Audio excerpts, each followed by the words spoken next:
everybody. My name is Peter Werwine, and I'm Senior Editor of Managed Healthcare Executive. Today, I'm speaking to Jack Linehan at Epstein, Becker, and Green. He's an expert on copay accumulators and maximizers.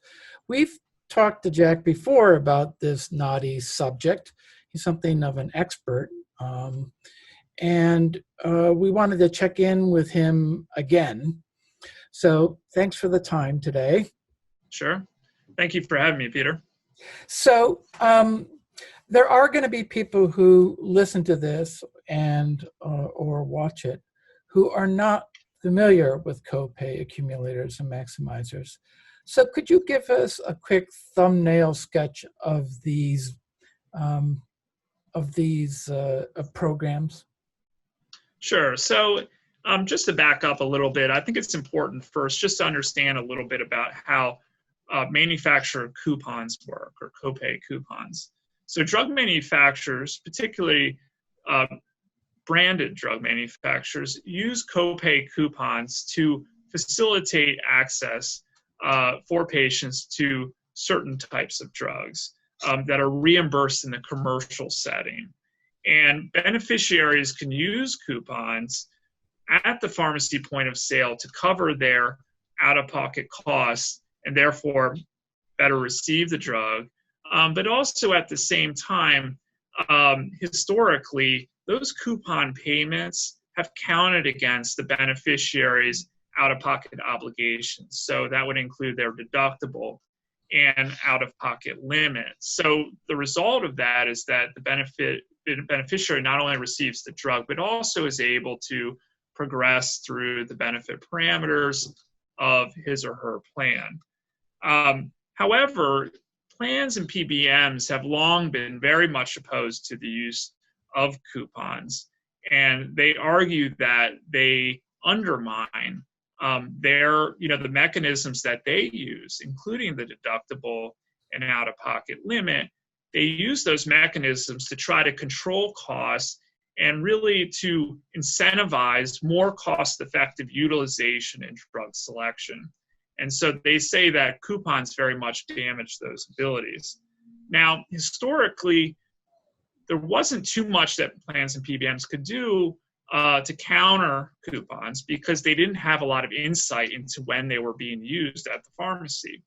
But because of certain technological developments in more recent years, they have started to be able to identify when coupons are applying at the pharmacy in certain circumstances. Based upon that technological development, plans, PBMs, they've developed what's called copay accumulators. Copay accumulators is a mechanism which they use to prevent the value of the coupon from counting against the deductible or the out-of-pocket limit. The beneficiary can still use the coupon, but they will not advance through the benefit parameters. And so that is an accumulator. A closely related program is called the copay maximizer. And there, the plan or PBM is able to, what they do is they increase the drug copay amount that the beneficiary has to pay so that the copay approximates the coupon's monthly value. And then the total value of the coupon is then applied evenly throughout the benefit year, but again, is not applied or it does not count against the deductible or out-of-pocket limit. So let's just go through a hypothetical. So I'm using a coupon that covers my copay and co-insurance. Without an accumulator, I'm not seeing that cost, and it's counting towards my deductible. But with the accumulator, that the $25 that I'm not paying or the $50 that I'm not paying doesn't count towards my deductible. So why have these proved to be so controversial, and how do they affect patient access to expensive drugs? Who benefits? Who's put at a disadvantage by virtue of these accumulators and maximizers? Sure. So the development of accumulators and maximizers has had it's been a game changer in this space, especially in the coupon space, and it's had pretty important and far-reaching cost shifting implications for stakeholders. Without question, plans very much benefit from the use of these accumulators because what they're able to do is really leverage the value, not just of the coupon itself, but also they're still holding the beneficiary responsible for deductible payments and so forth. So they're able to gather value from both of these sources and thereby reduce their overall financial liability. On the other hand, accumulators have become very controversial because they can, in certain circumstances, have negative impacts for beneficiaries in terms of drug access, particularly in a situation where a beneficiary has not yet paid down his or her deductible. And the way this can sort of play out is a beneficiary has a coupon and is using it for the first several months of the plan year, and then all of a sudden that person has exhausted the value of that coupon. And then they realize, sometimes abruptly and perhaps without sufficient notice, that they then have to pay down what could be a pretty steep deductible in order to keep getting access to that drug. And because of that abrupt change, some beneficiaries find that they have to stop taking the drug halfway through the year, and that can, of course, hurt their adherence to a treatment plan. Now, maximizers do not always present these sorts of problems, and so therefore have not been as controversial. With the maximizer, you don't tend to see this sort of situation where halfway through a year, a beneficiary suddenly has to pay a deductible. So there has been less concern there. And I think that's one of the reasons why, while both accumulators and maximizers, their use has increased in recent years among plans and PBMs, there has been a sort of trend to go a little bit more towards the maximizer because they're not quite as controversial. Nevertheless, manufacturers, patient advocacy groups are very much organized and against accumulators and maximizers, and they complain that they're often being used without appropriate notice, and that it can hurt drug adherence. But again, on the other hand, plans, PBMs, have arguments that their job is to manage costs and that they have mechanisms like deductibles, out-of-pocket limits, which are structured to, encourage more cost-effective utilization and drug selection, and that these coupons are undermining them, and so they're using accumulators and maximizers to enforce those plan mechanisms. So from the patient point of view, the accumulator experience might go something like this, that I have the coupon, I'm not facing those out-of-pocket costs, I exhaust the value of the coupon, I don't know what the value tends to be, and all of a sudden, bam, I have a hefty co-payment, co-insurance costs, and I have to shoulder that till I hit my deductible, and you might be caught totally unaware. Well, right. So what typically you have to pay your deductible first, right, before the plan benefits kick in. And so the deductibles can really be difficult in particular because there's no plan benefits at that point, right? So you could get all the way till May or June and you're getting a drug, everything's fine. And then boom, you're hit with the deductible. If you can't pay that deductible, you're not getting coverage for that drug effectively. And so for some of those individuals, they have a lot of difficulty there, and for certain of them have had to drop their treatment. Right. So what has CMS or HHS and more generally and the federal government done to regulate accumulator programs? So sort of to frame this a little bit, it's important to realize that coupons themselves have long been prohibited by the federal government under the fraud and abuse statutes.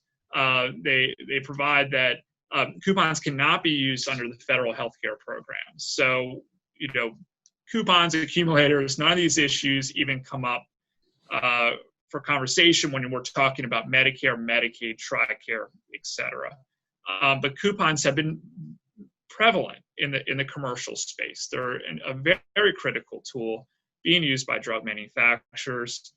And there really had not been, so many of these things are of recent development. So accumulators and maximizers really started to pick up speed a few years ago. At the time, there was no federal rules or regulations that specifically addressed this issue. Until last year, in 2019, CMS issued a final rule that would have pretty heavily restricted the use of accumulators and maximizers. However, in May of this year, they issued a new final rule that really represented a 180 sort of policy reversal, in which CMS has come forward and said that plans are permitted but not required to use accumulators and maximizers as they see fit, and under the circumstances. So one of the reasons that CMS had given for allowing such latitude to plans and PBMs was that their position is that there are other rules out there where certain types of plans may in fact need to use an accumulator. And so that it would be inconsistent for the government to say, no, you cannot. So the example they had given is that the IRS rules governing high deductible health plans that are being structured for eligibility with health savings accounts, that there's the IRS position that those plans have to prevent coupons from applying in the pre-deductible phase. So in essence, that these types of plans have to use accumulators. And so CMS wanted to give more latitude to plans to be able to comply with those rules, and also with separate state laws, some of which restrict the use of accumulators. So ultimately, yeah. Yeah, so to sum up, if I'm understanding you correctly, in 2019, it looked like the federal government was going to intervene in this area and start to regulate maximizers, accumulators and maximizers. But by virtue of trying to make it some consistency with IRS rules for high deductible plans, they reversed course this spring, and the effect is that the federal government and CMS and HHS have decided with this latest rule not to regulate accumulators and maximizers very much, if at all. Mm-hmm. Yeah, that's right. So you've really seen a trend at the federal level to pull back upon any sort of rules that would sort of micromanage in this space. That having been said, however, a little over a month ago, in October of this year, the government issued a final rule that would impose pretty wide-ranging transparency requirements for plans. And many of these rules include disclosure requirements relating to cost sharing. And one of those rules in particular would require plans to disclose whether any patient financial assistance or other third-party payments, whether they count them against the cost-sharing obligations. And so in essence, what that creates is a practical requirement that plans have to disclose whether or not they in fact have an accumulator or maximizer. So, that is a significant step because it does create for the first time a bright line disclosure rule. But I don't think that the significance of that rule should be sort of overstated, because most sophisticated plans and PBMs already do provide some sort of disclosure about their maximizers and accumulators. And that's for reasons of trying to comply or mitigate legal risk in relation to other rules. That could be ERISA disclosure requirements, anti-discrimination, consumer protection rules. So it was already in their interest to make some sort of disclosure here. But it does, new plans, smaller plans, employer groups, and so forth that are starting to use these mechanisms should be on notice now that they may need to properly disclose their use of these programs.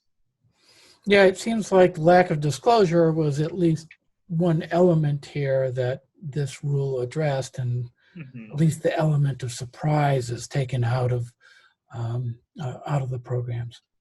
Right, but a lot of it has to do with sort of the nature of your disclosure, because the new federal rule transparency requirement really just says whether you just have to say whether you have an accumulator or not. It doesn't say much in terms of sort of the nature or the substance of that disclosure.